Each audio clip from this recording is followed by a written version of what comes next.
Have you ever noticed how some people feel most alive when they're alone at home, while others feel trapped the moment plans get canceled? This isn't laziness. It isn't social anxiety. And it definitely isn't boredom. It's psychology. There's a certain type of mind that doesn't get energized by noise, crowds, or constant interaction. Instead, it sharpens in silence. For these people, staying at home isn't an escape from life. It's where life finally makes sense. Let me tell you a short story. There was a guy who used to say no to almost every invitation. Parties, weddings, late-night plans. He skipped them all. People called him boring. Some thought he was depressed. Others assumed he was arrogant. But what no one saw was what happened when he went home.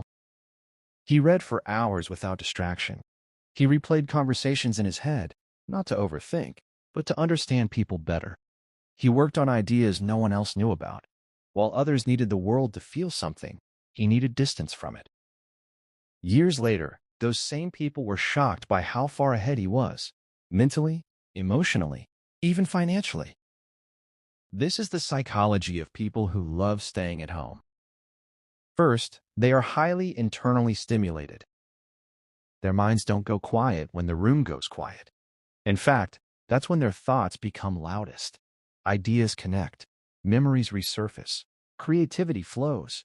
Research shows that people with rich inner worlds feel less need for external stimulation because their brain already provides it. That's why silence doesn't scare them. It feeds them. Second, they are extremely selective with energy. They understand, consciously or subconsciously, that attention is currency.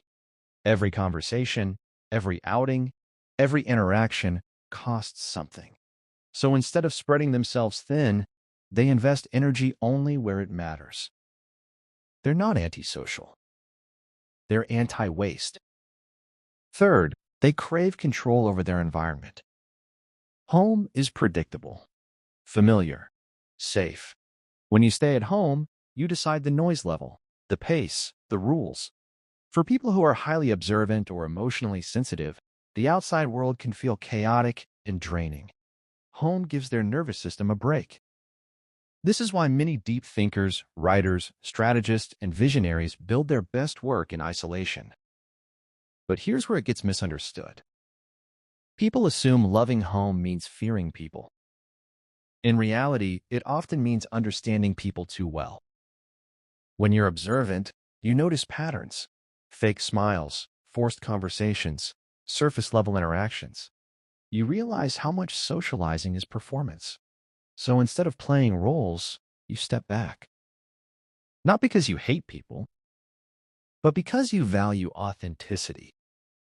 Another key trait is delayed gratification. Home-loving individuals often prefer long-term fulfillment over short-term excitement. They'll trade one loud night out for quiet consistency. They don't chase dopamine spikes. They build meaning slowly. This is why they appear calm, while others seem restless. They're not missing out. They're opting out. There's also a strong link to self-awareness. People who enjoy being alone tend to know who they are. They don't need constant validation to feel real.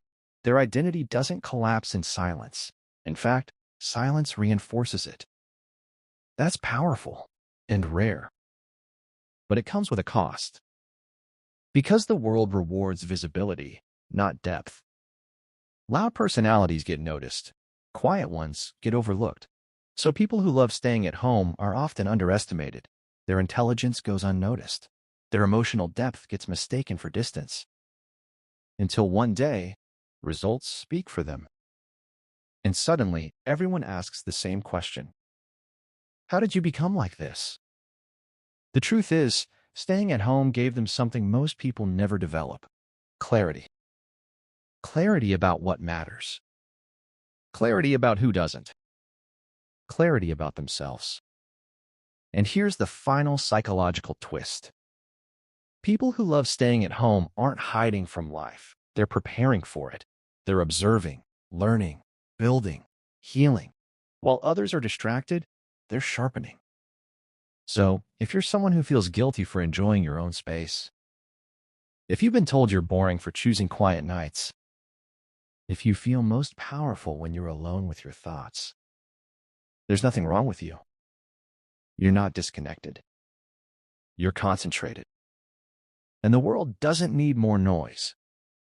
It needs more people who think before they speak. If this made you see yourself more clearly, let me know. Drop a comment. One word is enough. Share this with someone who prefers home over crowds. And if you want more psychology that actually understands quiet minds, stay connected.